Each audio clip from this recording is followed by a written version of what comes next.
What's good, Plumboro? I'm Drew Bartow, alongside my co-hosts Mike Devine and Justin Newman, and your favorite sour plum, and our show's producer, the one and only Big Cat. What's going on? What's up? Good evening. We aim to entertain and educate more than 3 Plum residents by debating some of the trending topics in the borough, from school board and council happenings to business openings, conspiracy theories, and everything in between. Welcome to the Sour Plums podcast, friends. First, I want to say hello, Newman. Hi, Andy.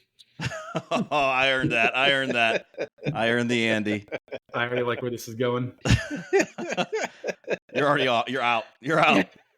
Thanks for having me, boys. I'm out.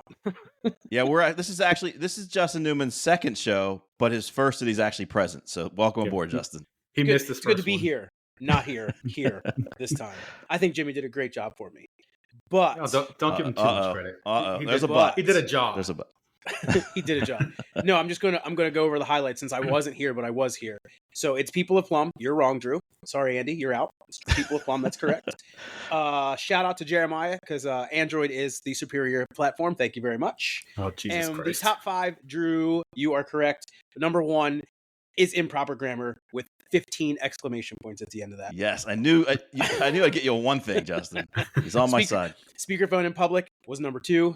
Cutting off, number 3, because I had to put it there. 4 is pulling in, backing up. And then 5, obviously, Android versus Apple, because Android is the superior product. And F word is the go-to for my yelling at people in traffic. Not baby girl.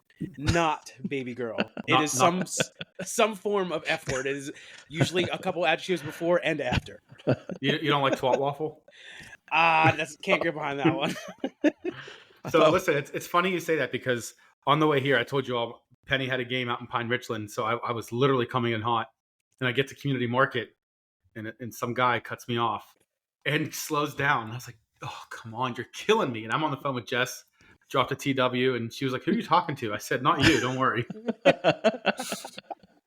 Oh man, I thought we retired that word, but it's not. It's back in full force to start the show. Well, Justin, thanks for the quick recap. I thought you were off the rough start there, but you came back around. I appreciate it. I shouted you out as I was listening to it. I was like, he knows me already because that is definitely number 1 for me. Absolutely. Hey, another big announcement, guys.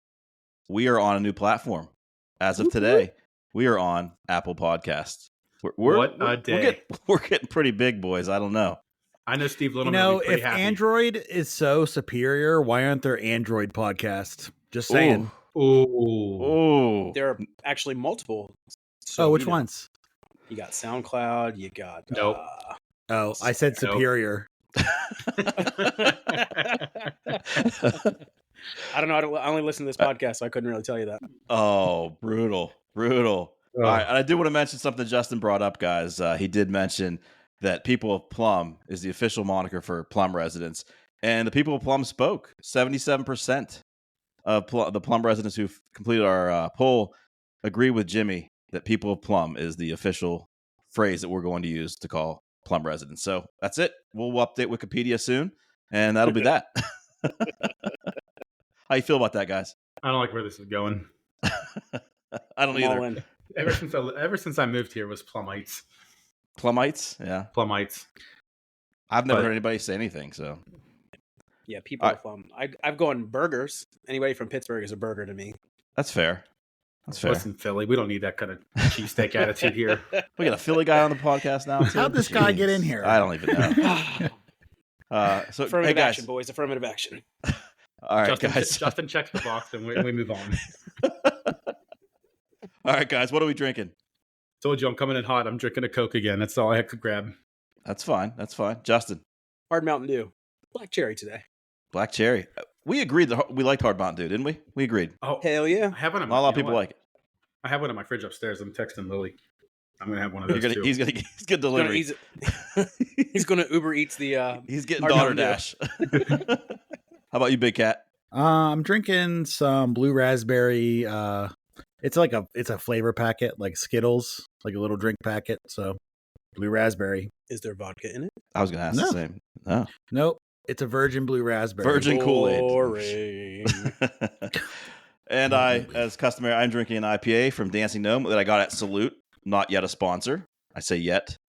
Yeah. Very yet because I'm working on Salute. I like it. But it's called McKee's Rocks. if they ever make a beer called Plum Burrow, I'll be sure to drink that too, no matter what it is. Maybe they can make a sour. They could make a sour. They could make a sour plums. Oof. Oh, Some local brewery should get onto that. Yes. They would earn a lifetime sponsor. I yes. think. Yes. All right, guys. I want to give a thank you to our sponsors: Continental Comb, Tresco Concrete, the Jen Mascaro Real Estate Team, and the Lulo's Pizzeria. Continental Comb Barbershop, a traditional barbershop servicing the area since 1973. Up to date on all the new styles and cuts. Call 412-795-7555 and mention Sour Plums for $5 off any service. Tresco Concrete, the best concrete products on the market. Ready-mix concrete delivered to your door, guaranteed to get hard or your money back. And as always, their concrete is all natural, no supplements, and always 100% Viagra-free. The Jen Mascaro team proudly supports the Sour Plums podcast. When it comes to selling your home promptly and at peak value, look no further than the expertise of the Jen Mascaro team. With over a decade of industry experience, we guarantee to guide you seamlessly through the process. For personalized assistance, contact us at 412-607-6318 or email jen.mascaro@cbrealty.com. The Lulo's Pizzeria, serving up quality food, good grace, and burnt pizza since 2016. Local and woman-owned, located at 415 Unity Center Road in Plum.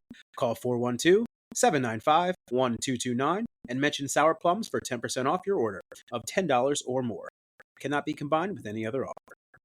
All right, welcome back, everyone. We're going to jump right into Plum Problems. So I was driving. I had a lot of time in my hands the last 2 weeks because my girls weren't here. Oh, actually, real funny story real quick before I go into this. Picked the girls and Jess up from the airport last night. It's like 11 o'clock. They've been awake for 23 hours. And our air conditioner is died on Saturday. So it's so hot in our house. It's fixed now, so I am not melting right now. But they up for 23 hours. We walk into the house, and Jess knows the air conditioner is broken. The girls don't. Penny's the first one in. Dave, if you don't know, Penny is 9 years old. We walk in. The heat blanket just hits her, and she stops, drops her bag, looks at me, and she goes, "Why does it feel like Satan's asshole in here?" 9 years old. 9 years old. So wow. She used it correctly, so she did not get in trouble. But anyway, did a lot of driving the last couple of weeks with vacation, New York, back and forth from the airport.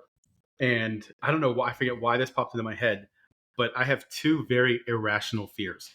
Now, I'm not talking like scared of heights. Like, that's a rational fear. A lot of people are scared of heights. To an extent, I'm scared of heights. Claustrophobia, that's a rational fear. But do you guys have irrational fears? Because I have two. Yeah, can you start us off with one of them? Yeah. So one of my very irrational fears. Did you just say chia? I don't think I did. I might have. We're rewind. Rewind the tape. Chia. Chia, you did. Sorry. So, anyway, moving on. So my first irrational fear is that when I'm walking down the street one day, now mind you, I know this will never happen. Walking down the street one day and somebody's going to take a hatchet and just crack me in the Achilles. And I say that and I feel the pain, like it hurts my legs just thinking about it, and it's never going to happen. But I just have that fear that it's going to. Mike, in all fairness, I've seen you in school board meetings. It's rational. If it's going to happen to anybody, it's going to happen to you. I got to say, it's not impossible. It's improbable, but not impossible. I guess. I do not have any either. I don't have. My mind doesn't work like that. I don't have that. Wait, my second one's better. You want to hear my second one? Let's hear your second one before I go. Yeah. So Jess and I, we've had two actual bedroom sets that we've bought. And I don't know if we'll ever buy another one, but Jess already knows that we can never buy a bed with a foot rail that has slots in it, because when I fall asleep, I push myself down on the bed and I feel that my feet are going to get stuck and I'm going to break my toes in those foot rails. Wow. Those are irrational. I couldn't get that extreme with my irrational fears. Wow. Do you have a foot fetish we're unaware of? No, I don't like feet. Are you sure? Because you're now Achilles, now your toes. What are we doing here? Yeah. But I'll tell you, one of my claims to fame for being a big guy, a big hairy guy, most big hairy guys have ugly feet. I got perfect feet. There's no way. I'm not going to make you prove this. I'm just going to take your word for that. They're not. Prove it. Put them up on camera right now. Like, listen, we don't have to do all that, but that's going on his OnlyFans. They're not hairy. They're like, my toes aren't crooked. Like, it's perfect slant of toes. How did we get here? Perfect. All right, I'm going to move on. I'm going to say something. These are not irrational in your way. They're irrational in the sense that I shouldn't be afraid of them. They're innocent, but I have anxiety when it comes to going to public places and people talking to me, like strangers talking to me. Like I don't go to the grocery store anymore. If I have a one-off, I will wait as long as possible until I have enough to order delivery for a grocery, because I always pick the wrong aisle. I always pick the aisle, even if it's the shortest or whatever it may be. I'm always picking the aisle that actually turns out to be the longest, which pisses me off. You can imagine how that frustrates me. I always pick an aisle with someone who wants to start a conversation with me. I don't want to talk to anybody at a grocery store. One time had a lady who left her pen after she was writing a check. After she'd spent 15 minutes writing the check. She was about 25 years older than me. This happened a couple years ago. And as she was walking away, she left her pen. And I said, "Ma'am, excuse me, you left your pen." And she's like, "Oh, I'm not old enough to be called ma'am." I'm like, "Well, you're not young enough to remember your pen," is what I told her. And she didn't like that. So that's, I don't like that. I feel like there's always a confrontation waiting to happen. Same thing with airplanes. I fly more than I like to, and I sit there and I become the most religious man on the planet, praying that the chatty Cathy doesn't sit next to me. Because if you get you just want to sleep for that hour and a half, 2 hours, 3 hours you're on a flight, you get to talk her with you. I've had people who were trying to sell me on their religion. They were telling, I just want to go to bed, So my anxiety results in public interactions with people, which is weird because I wear bright pink pants to basketball games, as Dave can attest to. But I don't want to talk to you just because I'm a little flamboyant. Doesn't mean I want to talk to you. So that's where you go with your whole put headphones in, or your AirPods, or there we headphones. Go. Nobody will talk to you if you have headphones on. I have headphones on. 9 times out of 10, I'm not listening to anything. It's just so people don't talk to me. I love that. I'm writing that tip down right now. Right now. So you just reminded me of another one. I have one more irrational fear, and I forgot about it. So you said about the airplanes. You're going to laugh at me, but we've laughed a lot already. I know. So I don't know. So if the plane crashes, you're dead, right? I mean, there's very few instances where if the plane crashes, you're going to live. But when I land, no matter how I'm sitting, I have to stop and put my feet flat on the ground, because if when the plane lands, if my seat breaks and falls on top of my crossed legs, like if my feet are crossed under my seat, I don't want my legs to break that way. So I have to put them flat on the ground. You're leaving us speechless tonight. I don't even know. You do have a foot fetish. It's still all about the feet. No, it's all about the feet. You have a foot fetish. That's my legs. Yeah, he's got a hard Mountain Dew now. We'll forgive him. Anything for you, Big Cat? When I was younger, I used to be afraid of rats in the bathtub for some reason. I think Lady and the Tramp rats did it for me. That scene, there's some scenes there. I have a rational fear of taxidermied deer.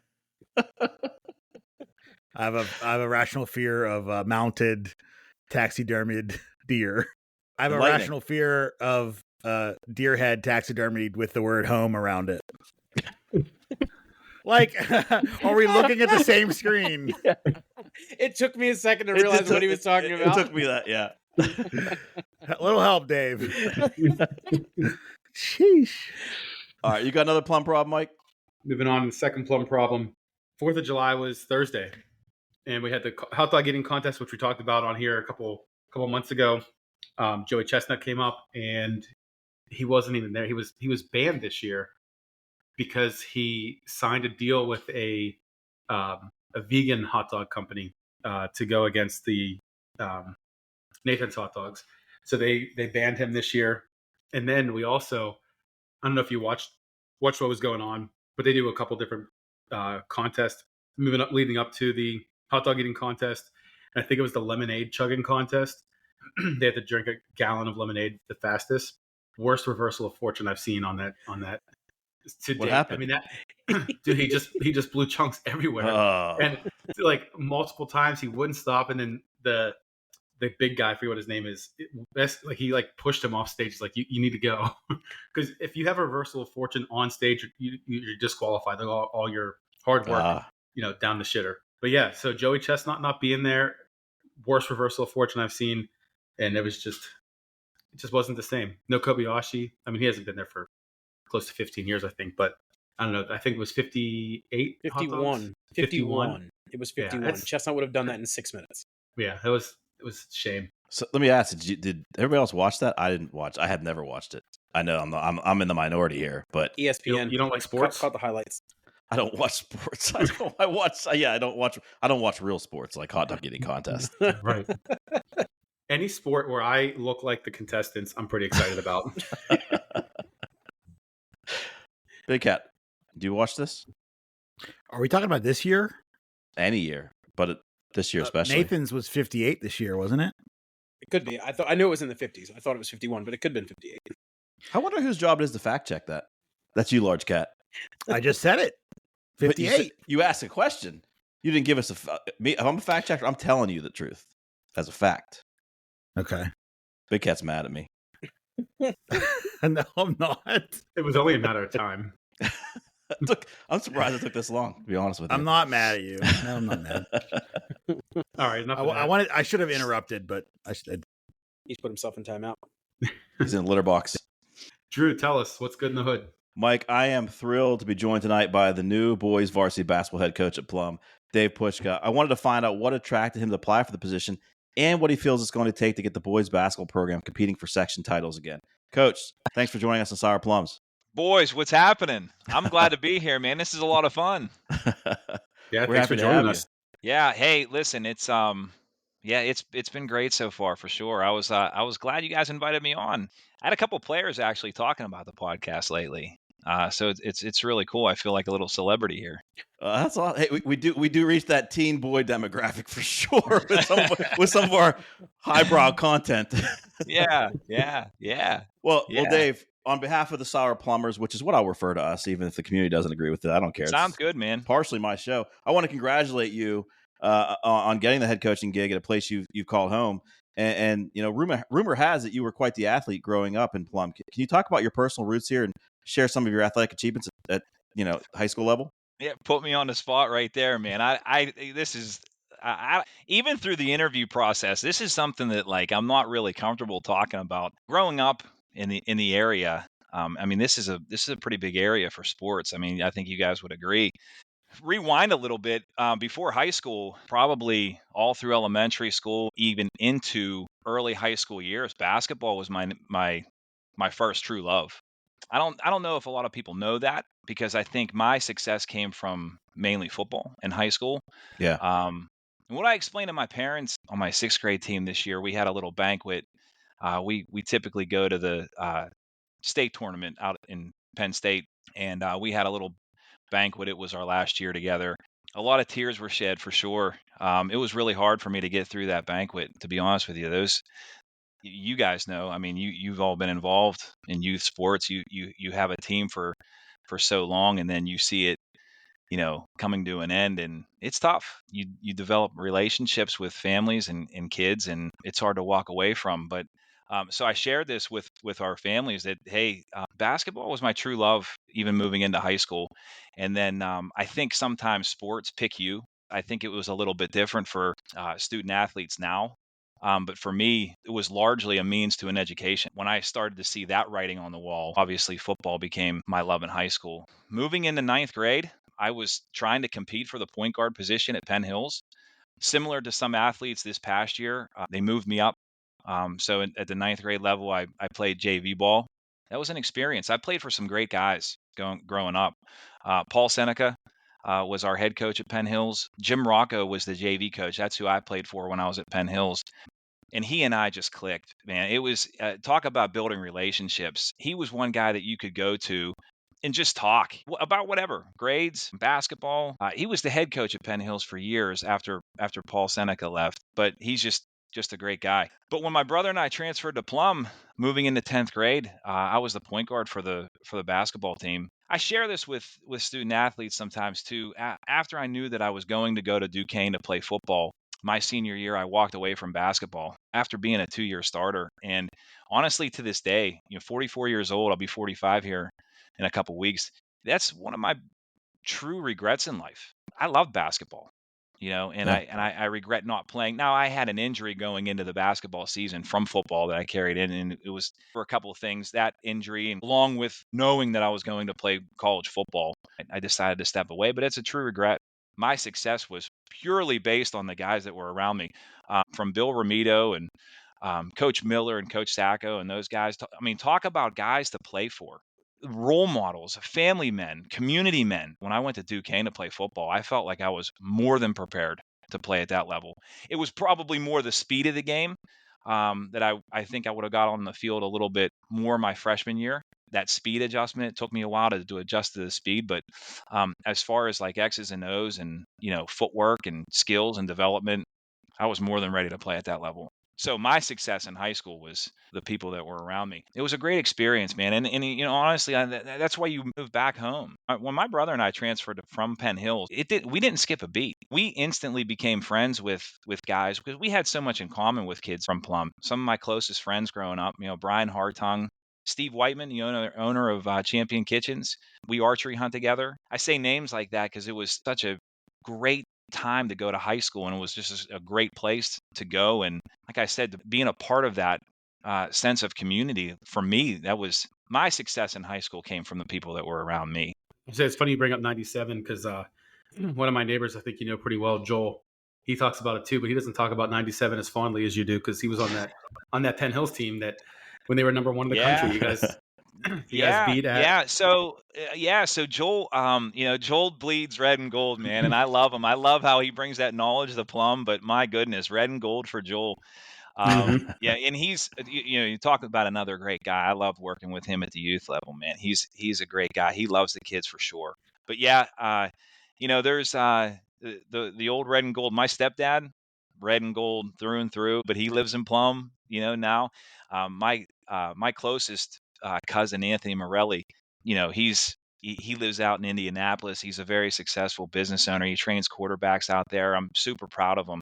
He is, he every time that he has a chance, man, he gives a shout out to that red and gold over there, man. Where'd he go to college? I forget. Justin, Penn State. Oh, that's Penn right. State. Oh, Mike knew that, Dave. He was setting you up there. Total setup there.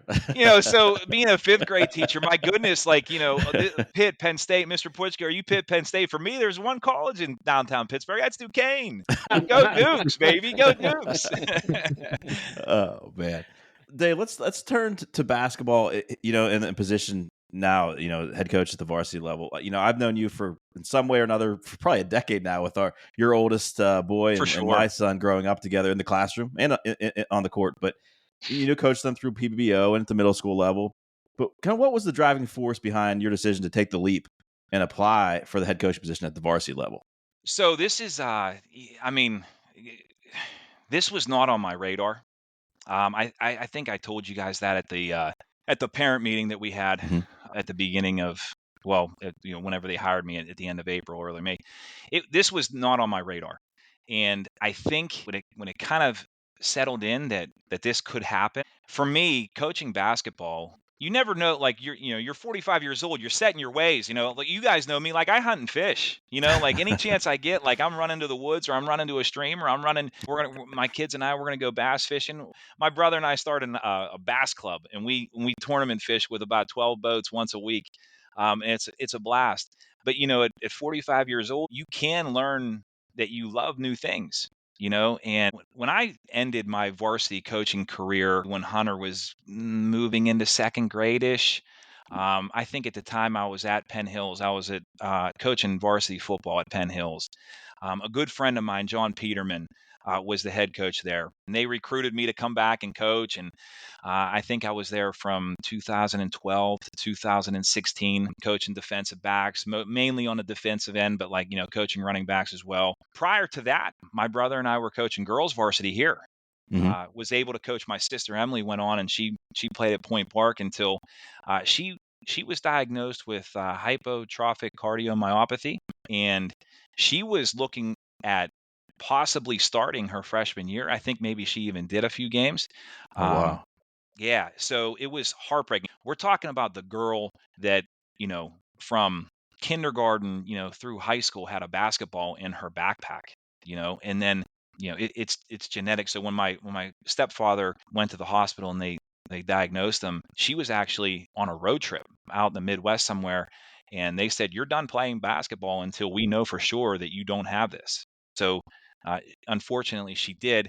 But she went into like a grad assistant type role at Point Park, and she was able to coach and work through her degree, and she was able to stay engaged in the game and everything. But looking back on it, I was so fortunate enough to coach her in high school and be a part of her life in that capacity.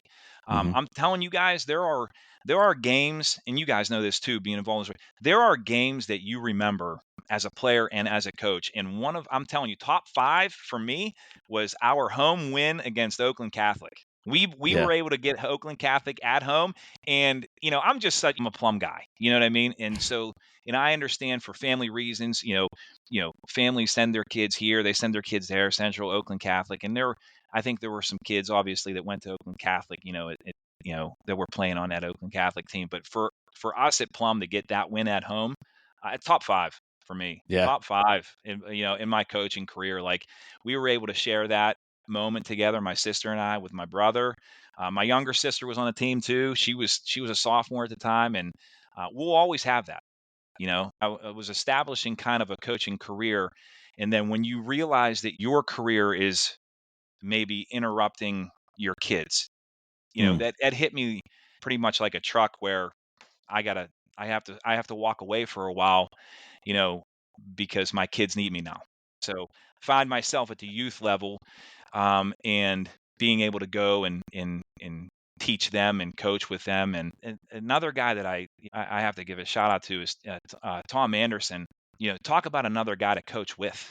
Just a great person, not just a great coach, but a great person. And you learn little things along the way from. I don't care what level you're at. You could be at the youth level, you could be at the varsity level. You try to learn little things along the way, and you don't necessarily know where that path is going to take you. But you're learning the both successes and failures, and you kind of like log them in your head, and you learn from them. And it was kind of like, my wife and I were talking one night, and it was actually after a big win that we had in 8th grade, at the 8th grade level. And my stepfather was at the game, and he approached me after the game, and he said, "That was what a talk about a game." I mean, Drew, the Plum Middle School venue. I mean, Oh like, yeah. we packed that gym. Cheerleaders are there. The students are there. The student section, they get rowdy. Like, it's an awesome place to be to watch basketball. It It's is. We had a good shoulder to crowds. shoulder. Yeah. And shout out to Mr. Zarmak too for bringing that back. Because I think for a while that students had to be accompanied by by an adult, and that's not always easy for families to get to games at 3:30. Yeah. So he was able to bring that back. But yeah, after the game, I'm on cloud 9. We had a good win, and my stepfather approached me and he said, "I'll tell you what." He was like, "You have to start thinking about getting back at the varsity level." And it was out of nowhere. And then my wife and I were talking that night, and she said, "Tom said that you should possibly coach. Did you ever think about that?" And I said, "Yeah, I don't know. Maybe when the boys are grown up, maybe I go to a smaller district, and or maybe go somewhere else and coach." And so when this position opened up, it's a lot of work. When I thought about, do I apply? Do not, do I let someone else go? It was a matter of, okay, I've had Gav's team from 3rd grade on. I've had Xavier, and I've had Hunter, and I've had Bryce in some capacity from 3rd grade to 8th grade. A lot of that's our system. And then on top of that, you have your rising sophomores this year that know a big chunk of our system. And it's a lot to say, okay, I can walk away from that. When you put that together with your love of the game, your love of the community, when you put all those things together, you start to believe, like, why not? Let me throw my hat in. And for me, it was an easy decision once I got to the interview process. Like, if Plum can find a better coach, I can sit in the stands and I can root for whoever. But it was a matter of, I think, just like anybody else, we want some stability at that position, right? We want to be able to build off of successes and failures and know where they are. But for me, it was, if I go through that interview process and they find somebody better, I can live with that. But I don't think that I could walk away from all that work without at least applying, if that makes sense. When you get to the root of it, I think what brought me to apply is I love this place, and I love basketball, and I love to compete. I'm just taking it day by day, guys. I'm telling you right now, I'm just going in every day, and we are enjoying the heck out of it. I surrounded myself with some really good coaches. I always tell everybody, Plum kids are the best kids in the world. So I go into open gym, and I don't want to leave. I want to stay there. The kids are there. The kids don't want to leave. I have to kick them out. I'm like, guys, I got to get out of here. I have grass to cut. Let's go. But it's been fun, man. It's been a blast. Well, kids are one thing, and I know parents are another thing. How about that, right, Justin? Yeah. So speaking of that, so what are your plans for the team? So do you have a number in mind? Because the last coach, I think his first year, he didn't make cuts. In the second year, he made cuts, and all hell broke loose. And I mean, parents were in an uproar, and it was quite the sight to see. So I guess my question is, like, do you have a number in mind? And then how are you going to handle, since you live here, dealing with the repercussions if you're going to make cuts? That's a great question. It's going to be based on team necessity, to be perfectly honest with you. Coaches look at it differently than even players do. You talk with players, and they'll tell you that he can hit this mid-range. And my friend over here is a defender. And for myself and the coaches, we're going to look at not only is there a need on the court, but there's also youth level, high school, college, professional level. There is a locker room that you need to make sure that you're cultivating friendships and relationship with your players. So if there's a need for 18 players on the team, great. Then maybe that's the number. If there's a need for 24 players, that's kind of hard to manage at a practice situation, but we'll figure it out. I don't think you go any higher than that, but I think the need there. I think for me overall, as a head coach, you have to look at everything. You can't just say, that's my point guard, that's going to be my center, he's going to back him up, and the rest is history. Okay, you're looking at a starting five, maybe your top 8 players. Okay, well, you want a starting point guard that is an extension of you as the head coach. So what happens if that person goes down? Are you just going to move your shooting guard to point guard? No, you have to make sure that another one's developed. In one case, you might have a center that's real finessey and can shoot it. But at the same time, you might need a power forward to bang underneath too. There's really gray area. You have to do the best you can do. You have to look at talent level. I think you have to evaluate the kids as honestly as you possibly can. You have to be firm with your decision making. But I've found, for the most part, if you're available and you are approachable and you're honest and you're looking out for what's best for all the kids, that's the best you can do. If there's backlash from that, then you have to handle it, or else you can't be in a position like mine. And it is hard when you live in a community with families that are your friends, and you hang out and you see their kids, and you've had their kids in the classroom, and you like them. It's difficult for sure. But on the flip side of that too, being a part of the community, I think for me, Plum Borough would never be a stepping stone for me. Plum Borough is the end game for me. When I say that, some guys might look at hey, this coaching job opened up, and I'm going to use that to maybe coach at the college level. Hey, I love coaching. And if a college wanted to bring me on when I retired from Plum, my wife and I would talk about that. But for me, I'm the head coach of Plum. For me, there's nothing better than that. I am in, when I look at it, like, I think that was, a realization that we came to. I don't have to go anywhere else. We can do that here in my home.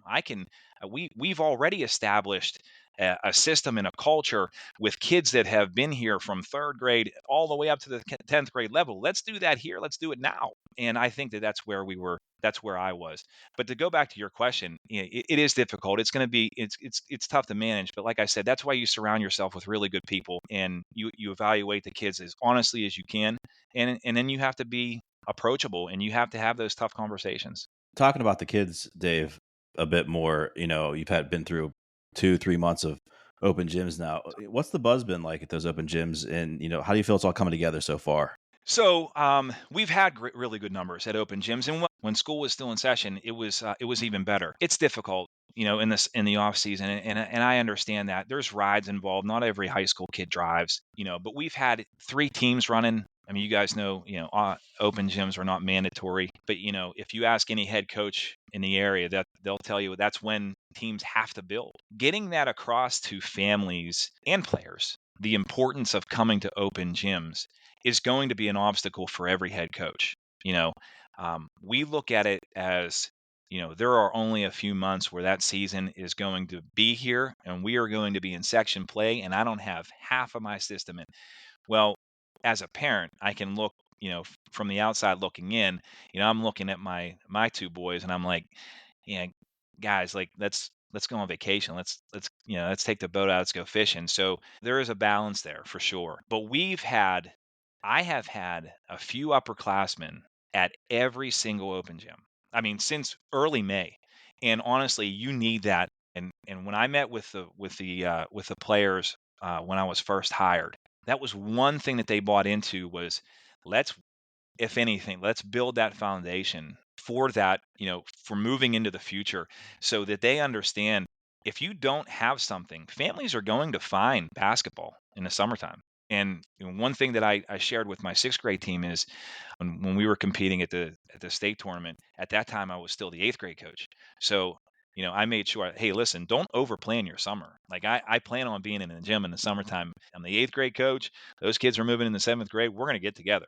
And that's one thing that I learned. I have one player right now who he's training at Rutgers with his family. He has a couple uncles out there that coach, and you can't fault kids for going outside of the borough to find basketball. At the end of next year, they're going to know that there is basketball here in the off season too. We just ended the our summer league, and we took it on the chin. We were in the Pittsburgh Basketball Club, and we went 1-7. And I'm telling you guys right now that I am so proud of our 1-7 record. And at the time, it's brutal to go through. And those poor kids that showed up and came, I only took 11 or 12 kids, and we had to start somewhere. But at the last game, we're playing Alderdice. The head coach for Alderdice and we go way back. His name's Devin Crummy. His father was Chuck Crummy for Central Catholic. Head coach. I pulled Gav over and I pulled Hunter over and I said, hey, listen, when your dad's name is on the court at Central Catholic, that's saying something. So Devin Crummy is now the head coach at Alderdice. And we were catching up at these summer league games and everything. And we played against each other in the Catholic League growing up from 4th grade to 8th grade. So talking about that summer, we were able to get Alderdice in the last game. And that win, I'm telling, like, the win aside, but we had 5 players at tip-off. So for the kids that showed up, it was a win against Alderdice, right? We showed up, we played Alderdice, we won our last game, great.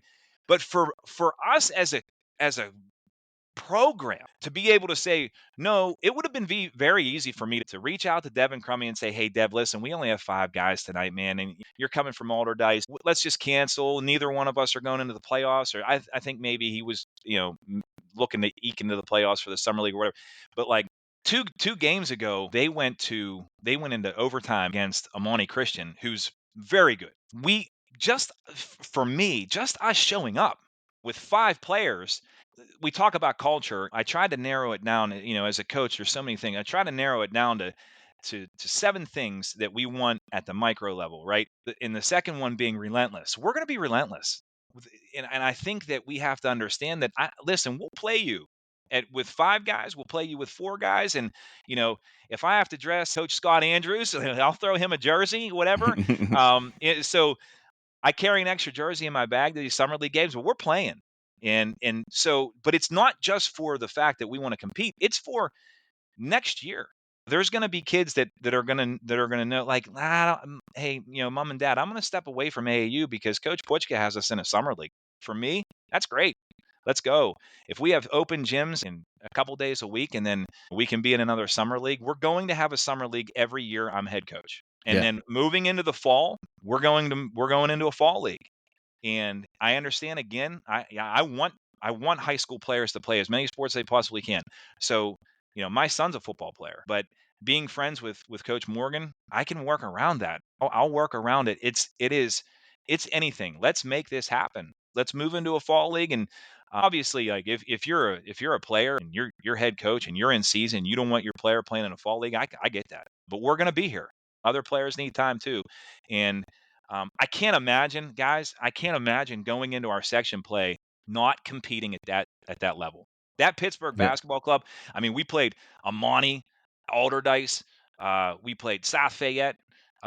Those teams. Oh my, that game speed, and we're competing. And I got 7 or 8 players. Vacations happen and different things like that. We're competing and like going through it. I know some of our players are frustrated because we're coming off of 4 open gyms in May, where we have like one offensive set in. I think I had 2 out of bounds plays in. We're mixing it up between man and a 2-1-2. You know what I mean? But it's just the fact that They don't understand what they're building now. They're building a culture of we are going to play basketball in the off season. It was so important for us to show up at that Alderdice game. Those kids don't even know. The win aside, and that was great. It was awesome. My coaches and I were talking about it afterwards, and we were ecstatic. I'm telling you, it's hard to leave those kids that show up every day because you just want to be around it. You just want to be around that work ethic, and you want to be around that commitment and moving forward. I know it's going to only grow. So it's great. It's great to be a part of. Now, you mentioned earlier, Dave, too, the new section. You got some veteran experience coming back. You got some youth coming up. What do you feel your chances are in the section this year and moving forward for the next 2 or 3, 4 years of Plum basketball? How do you feel that's going to pan out? Guys, the big 5-6 is exactly what it is, man. It's tough. And those guys out there, they know what they're doing. Those coaches know what they're doing. So there's not going to be any easy wins, and nor should there be. At the same time, I think that we have to be able to compete, and we've got to be able to accept those challenges. That it doesn't matter. It shouldn't matter what section that we go in. It should matter that we're Plumboro. We're a 5A school. You could put us in section 3 or wherever else, and we're going to compete, and we're going to figure out a way. And I think that looking at the teams in our section now, we were able to play Shaler. I think they got us in the summer league, I think, by 7 or 8 points. They had a very successful year. And people say, well, they lost a couple players, and they graduated a couple players, Shaler. The thing about winning in that culture, I was part of the Franklin Regional 2005 state championship team, the football team.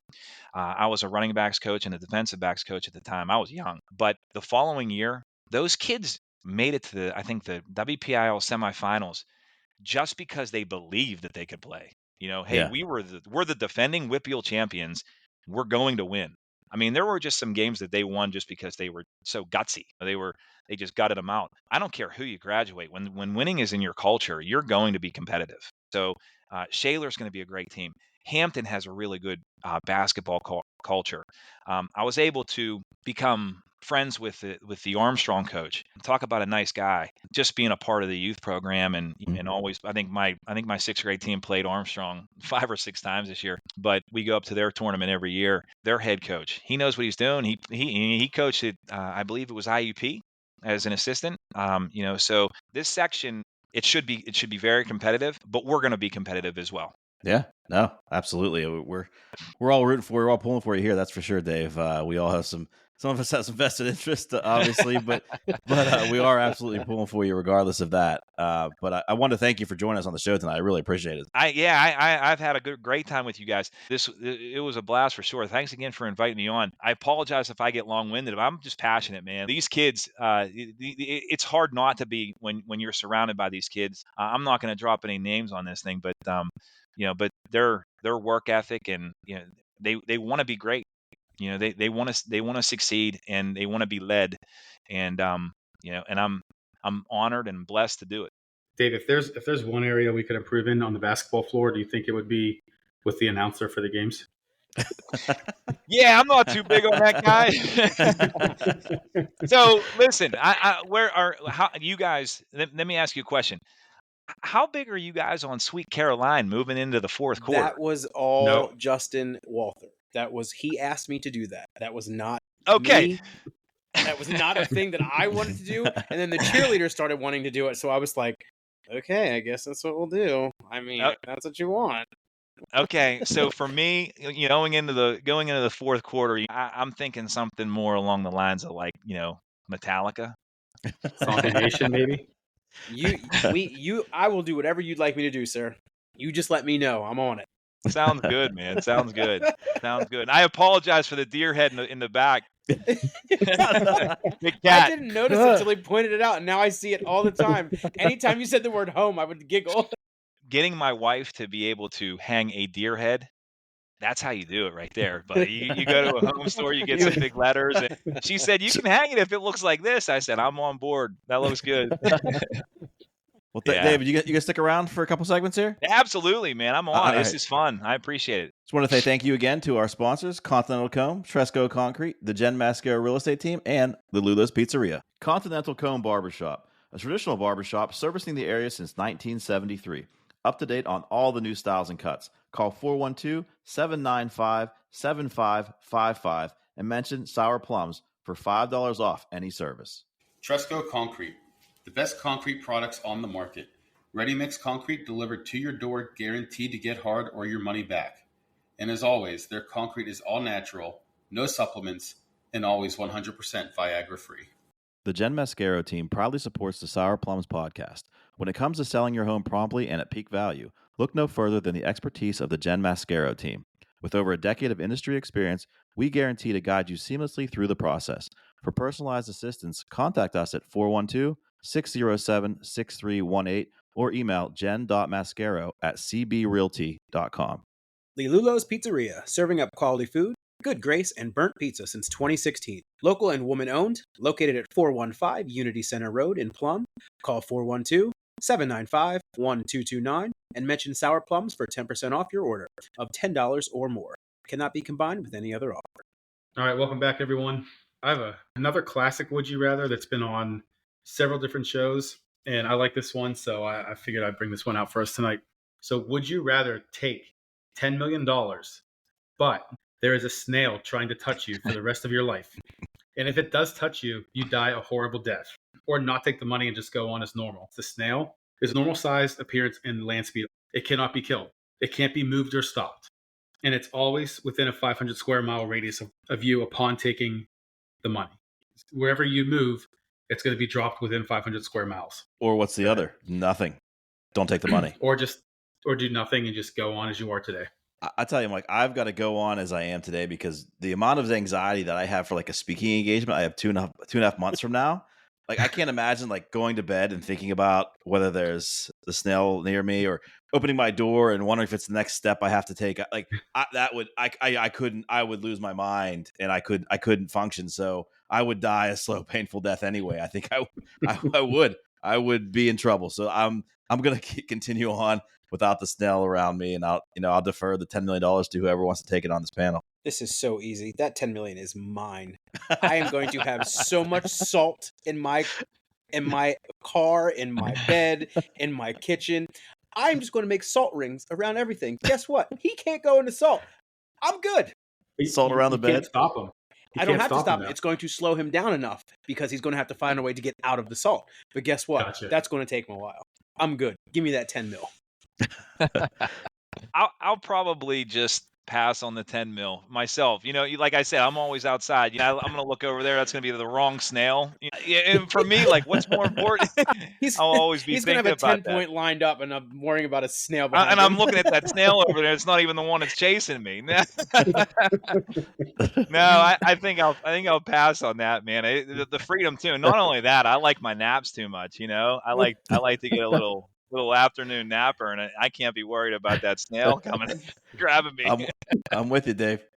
I think maybe I just take the 10 and then just let it catch up to me, He's just giving up. He's like whatever. I'll take the money. I'll split it 3 ways with my wife and kids, and then when the snail comes, that's it. Oh, see, Wow. that's great. Thinking of your family, that's awesome. You'll know he's the favorite sour plum for a reason, Dave. He's the most thoughtful. That's most thoughtful one on the panel. Yep. What am I gonna do? Run around for the rest of my life with a snail? All right. What about you, Mike? What would you do?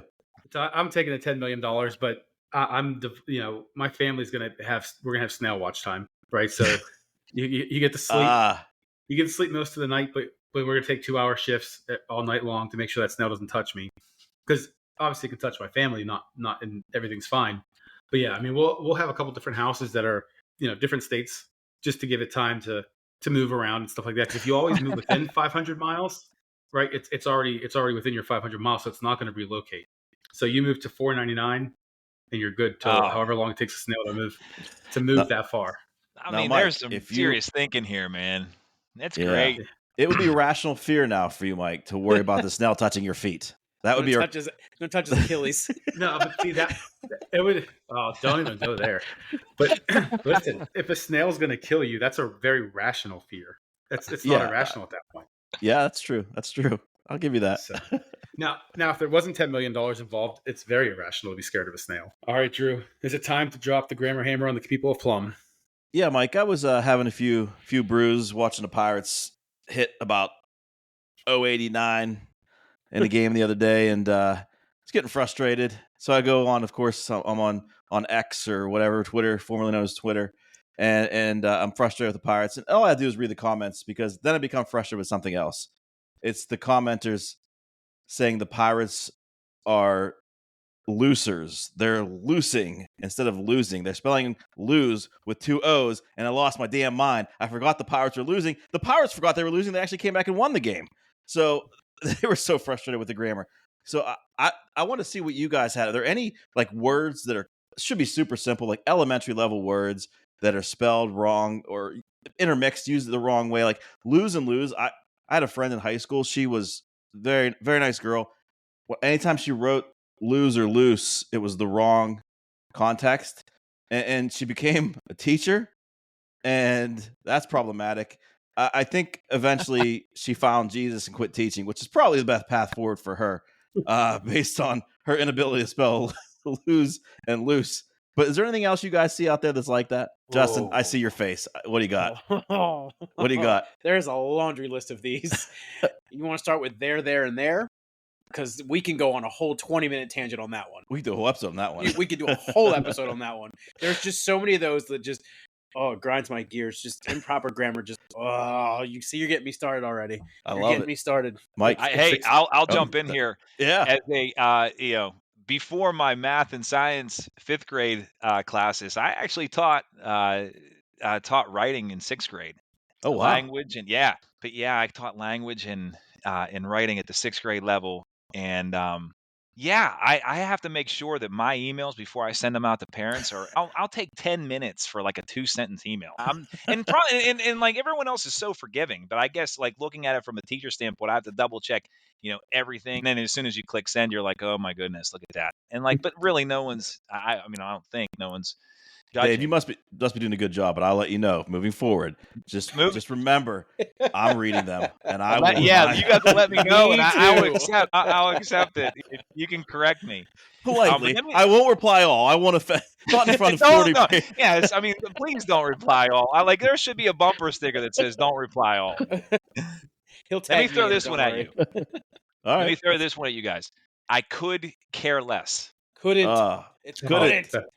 It drives me nuts. Oh. It drives me nuts. Like more people say I could care less. That's good. I'm in the minority when I say I could not care less. I'm in the minority. You're right. It's all the time, 100%. All the time. Yeah, I don't know. There's some things I could care less about. Leave it to Big Cat. I was affected by poor grammar. I was in 10th grade, and a girl that I was seeing, same age as me, had to point out that there's no such word as frustrating. She's right. She's correct. It's flustered or frustrating, but I was frustrated. Somebody that I was close to that will remain nameless said it all the time, so I thought it was a word. And it's not a word. It's like a combo word. Oh, it's definitely not a word. It's like a hybrid. It's a hybrid word. It's a made up word. I was affected by poor grammar, and that's frustrating. Mike, I know you got one over there. I know you do. Yeah, it's effect and effect for me. I avoid at all costs using either one of them in an email or a paper or anything I'm writing. I never know when to use them. Or you could learn the difference. It's super easy, Mike. Affect, affection, feel, cause and effect. That's it. Just think about it that way. I knew we brought Justin on here for a reason. I don't need this kind of negativity in my life right now. I'll just use different words. I will rewrite the whole sentence just to not use it. I'll wrap this up because I know we want to get the blind rankings because we're going to have a lot of fun with that with Dave here. But another one is desert and dessert. That's a tough one. A lot of people mess that up, and I'm a little more forgiving on that one than lose or loose.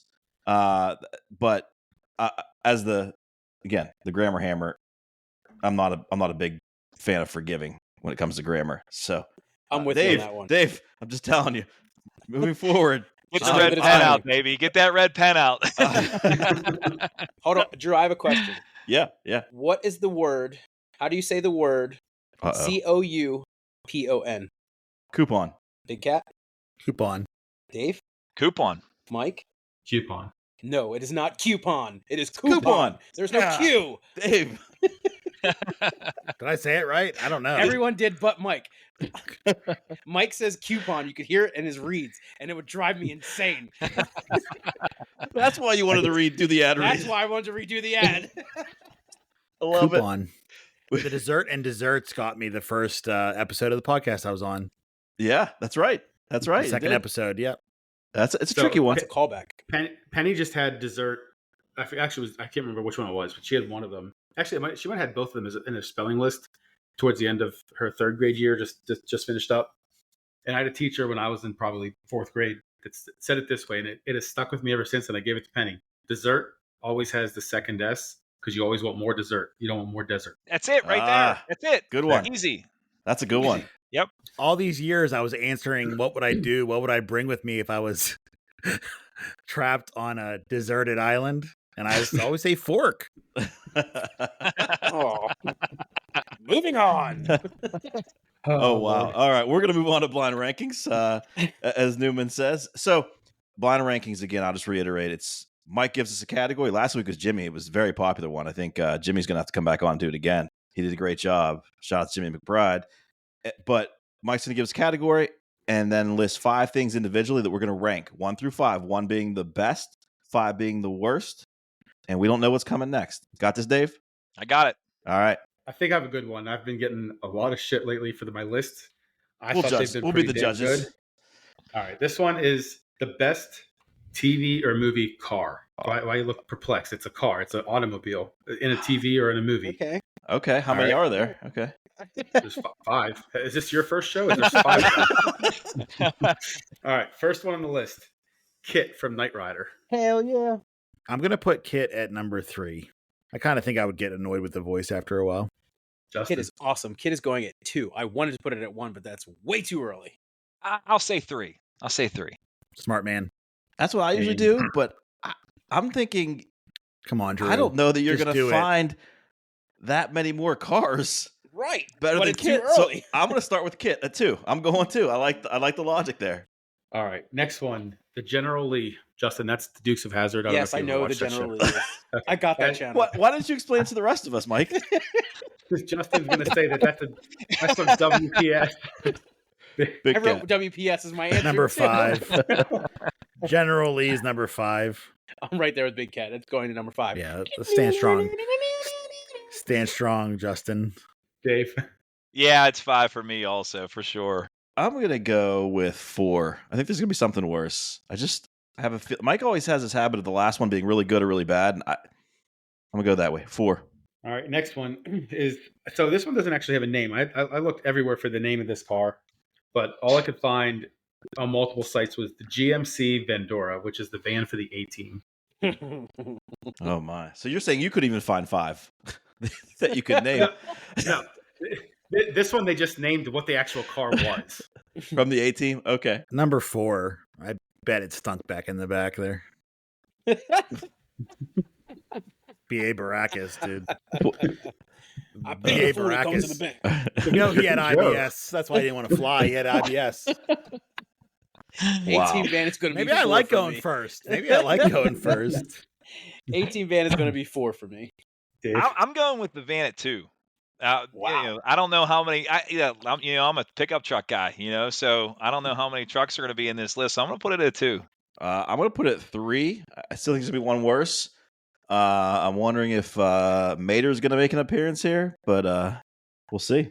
All right, next one, Ecto 1. Good job, Mike. I'm going to put that at number 1. It was a ambulance, right? Hearse. I think it was a hearse. Right? Yeah. Big Cat. A what? Did you say, Big Cat? Could you say that again? It was a hearse. No, what was before that? It was ambulam. Dude, but did he not say ambulance? He did. Whoa, Black Betty. I was about to call Black Betty and see if she's. Oh gosh. Justin, before we edit too much out. It was an ambulance hearse combination. Ambulance? What is it? Yes, Ambulance. Okay. Ambulance is correct. Ambulance? Okay. Gosh. Ecto 1's 3 for me. Keep it right in the middle. Dave. Ecto 1 is. I got to put it at 4, and I can't believe I put it in front of the General League, but that's how it goes. 5 for me. I'm happy with that. I don't know what's coming up, but I'm hopeful. All right, last one. The Batmobile. Yes. All right. Yes. Which one? Oh, so actually, good question because I did specify on my list, and this is the Michael Keaton Batmobile. Oh, number 2. No turning radius. You had to like grappling hook into a building and hope you go around. That was awful. Awful engineering for the world's smartest detective. Batmobile is 1 for me. Where does he get those wonderful toys? Dave? 1 for me as well. 1 for me as well. 1 for me. We lucked out there, I think. Yeah, we sure did. With the 1. That's iconic. I think that's for me that works. Yeah, good with that. So which Batmobile would you say was the best Batmobile? Christian I did Bale. not Animated series. I didn't like the Dark Knights. I don't like that Animated series. one. Nah, I never saw that. That's a good one. That is a good one, Big Cat. I had the toy, and the bat wing would come out of the back of it. Or the Turn cycle into would come out of the back of it, too. That's why I said the Christian Bale one, because the cycle could come out of the back of it. Oh yeah.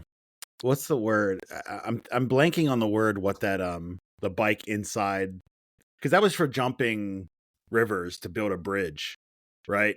Was there a bike in there all along, or did they just write that in like, oh look, if it gets destroyed? I think there's a bike in there all along. I don't think so. I don't know which one we're talking about anymore. Which one are we talking about? Christian Bale. Christian Bale's bike. Oh, okay. What's your list, Mike? All right. So Knight Rider was probably my favorite show of the 80s. So I'm going with Kit number 1, Batmobile number 2. And that was hard because Batmobile is such an awesome car. I mean, all of the different Batmobiles are awesome, but when he talks into the little beeper and he says show's over and it like the shield comes down and like drives up to him, it's pretty damn cool. General Lee, just because I've always wanted to jump across the hood of a car and I'm too big to do it now, but that'd be awesome. Or just lock the doors and have the windows down all the time. Like, I don't think I could get into it now, but it'd be fun to try. I'd watch that. And then the A-Team van is 4, just because I'm not really a big Ghostbusters guy. I watched the movies. I like the movies, but Ecto 1's just by default. Ecto 1 was last, and the van was 4. You kind of redeemed yourself on this one, Mike. Good job. I thought it was a good list. Yeah, I feel like you got the people of Plum back on your side. See that callback?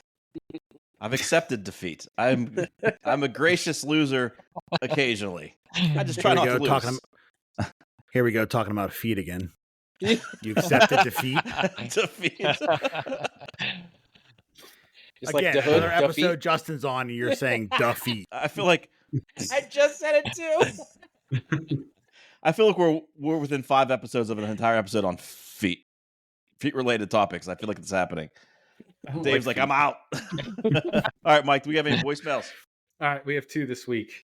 Hi, this is Quentin Newman calling in. Before I get to my question, I wanted to thank Mike Devine and Andy Bartow for allowing my dad to be the newest member of Sour Plums. Me and him enjoy listening into your guys' show, and I'm looking forward to the new episodes now that he's going to be on there. So big shout out to Mike and Andy. So my question for today is, would you rather be 1 inch or 100 feet tall for the rest of your life? I asked this question to my mom a few days ago, and I figured it'd be fun to call in and hear your guys' input on it. Once again, big thanks to Mike and Andy, and looking forward to your guys' thoughts on this. Thanks, guys. That kid. Somebody has to. Human. All right. Human. So did you hear the question? Would you rather question he gave us? Give it to us again, Mike. All right. The question was, would you rather be 1 inch or 100 feet tall for the rest of your life? Oh. That's tough. I'd rather be 100. Did you hear 1 inch long or 100 feet long too? Maybe in my head I heard that. Well, Drew's already gone 43 years being 1 inch, so 100 feet tall. 100 feet tall is what I would go with. I would also be 100 feet tall, and I would join the NBA. Do you know how much harder that would be to shoot a ball? Like, you're so high up. What are you going to do? You just drop it 90 feet. Yeah. You'd never get in the stadium. Yeah. They want to let you in. Played open air stadiums. I've always wanted to know what it'd be like to be 6 feet tall. So 100 feet's probably. That's what, for me. I've been short all my life, so I'm going the opposite route on this one. Give me 100 feet. Go big or go home. Give me 100. That's feet. right. I'm going an inch. Like Ant-Man, you probably like get some bugs to do some stuff for you, like some gardening. Like you can, we domesticated animals. We can domesticate bugs again. Not where I thought that was going. I can't imagine where you thought I was going. Gross. All right, we should move on to the next one. We should move on. People Plum. It's me, Jim McBride. Big fan. First time caller. As when I asked Drew and Mike now and what it's like to be wrong about people of Plum. I told you that's what we're called, and that's what we'll continue to be called. Thanks, guys. Have a great day. Bye. Here's the problem with you admitting that we're the people of Plum. We're never going to hear the end of it from Jimmy. That's true. That is very true. So I'll just keep my distance, except for when he calls Dave, into the show every week. Dave, what would you say the people of Plum are called? So I heard one in college. You guys know Franklin Regional is a backyard rival, right? So came across a friend in college, and they called us. Kids from Franklin Regional back in the 90s used to refer to Plum people as stashes and stangs because everybody in Plum had a mustache. So, people of Plum is just fine for me. I've heard plumbers. There's that, right? There's definitely that. That was my vote. Yeah, plumbers for sure. Okay. Yeah. All right. I like that. Now we have 5 votes out of 50. I've reached 10%. Anybody have any shout outs this week before we wrap it up? I'll shout out the boys varsity basketball coach. Hope he does a good job this year. Who's that? I'm not familiar. Who is that? Big Cat. Big Cat coach of basketball. No, seriously, Dave, good luck. Thank you for joining us. It was a great time. Thanks, guys. I really had fun here. This was a blast for sure. Well, we'll do it again. Absolutely. As soon as you win that section title, we're gonna have you back on. Let's get that section. That sounds great. Yep, that sounds great. Thank you for listening to Sour Plums. Like this episode, subscribe to our channel on SoundCloud, Spotify, YouTube, and finally on Apple Podcasts. Share if you care. We're out.